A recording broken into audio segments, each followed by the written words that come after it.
జొన్న సద్దన్నం. ప్రతి చద్దన్నానికి separate pots అయితే పెట్టారు అన్న వాళ్ళు. మన ఫోర్త్ వెరైటీ రాగి సద్దన్నం. రాగి సద్దన్నం అంటే చాలా స్పెషల్ ఇది. అండ్ లాస్ట్ వన్ వచ్చేసి సామలు సద్దన్నం. వెరైటీస్ అయితే ఇప్పుడు కంప్లీట్ అయినాయి. ఇప్పుడు మనకేంటంటే అన్ని సద్దన్నంలో మనకి టమాటా పికిల్ అండ్ కొద్దిగా అవసరమైతే మన కారం కూడా వేసి పైన ఆనియన్స్ వేసి సర్వింగ్ చేస్తారు అనమాట. ఇప్పుడైతే మనం టేస్ట్ అయితే చేద్దాం. ఇప్పుడు చాలామంది మార్నింగ్ వాకింగ్ వచ్చే వాళ్ళు అయితే ఇక్కడ ఎక్కువ తింటారు అనమాట.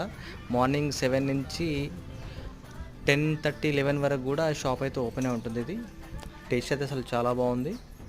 ప్రజెంట్ ఉన్న మోడర్న్ లైఫ్లో ఎర్లీ మార్నింగ్ దోశ, ఇడ్లీ ఇలాంటి ఫుడ్ తినే బదులు ఇలాంటి హెల్తీ ఫుడ్ తినడం వల్ల మనకు కూడా హెల్త్ చాలా బాగుంటుంది. కాబట్టి మీరు కూడా ఈ ప్లేస్లో అయితే ఒకసారి టేస్ట్ చేయండి. ఇలాంటి